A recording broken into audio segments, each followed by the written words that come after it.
பாண்டியன் அகந்தையினாலே செங்கோல் முன்னே வருகின்றது. பாண்டியனுக்கு தெரியாவிட்டாலும் செங்கோலுக்கு தெரியும் வந்திருப்பது யார் என்று. அதனால் அது அவனை பின்னே தள்ளுகிறது. செங்கோல் தானாய் பின் செல்ல, பாண்டியன் அகந்தை அதை முன்தள்ள, ஆகாயத்தில் நடுங்குகிறது அந்த தங்கச் செங்கோல். அண்ட சராசரமும் அரண்டு போய் மேலிருந்து பார்க்கின்றன. என்ன நடக்கப் போகிறது? ஏனப்பா இந்த லீலை? நக்கீரனை சாடியது போல் மூன்றாங்கண்ணை திறந்து காட்டி வந்திருப்பது நான் தான், மூடடா வாயை என்று சூழலை சாதிவித்து விட்டு வருவதை விட்டு ஏன் பரமன் இன்னும் சும்மா இருக்கின்றான்?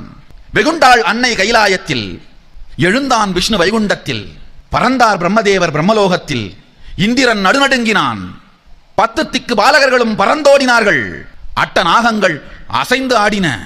யமன் ஐயோ என்னையே உதைத்த பரமனை நோக்கி செங்கோலை தூக்குகின்றானா பாண்டியன், எடுக்கின்றேன் அவன் உயிரை என்று தூக்குகின்றான் பாசக்கயிற்றை. நிமிர்ந்த திருக்கண்களாலே எல்லோரையும் அமைதியாக இருக்கச் சொல்லுகின்றான் எம்பெருமான். மீண்டும் திருவிளையாடல் பகவானின் நேரலை சத்சங்கம் சித்திரை பெருவிழா ஏப்ரல் 17 முதல் இரவு 8 மணிக்கு இணையுங்கள்.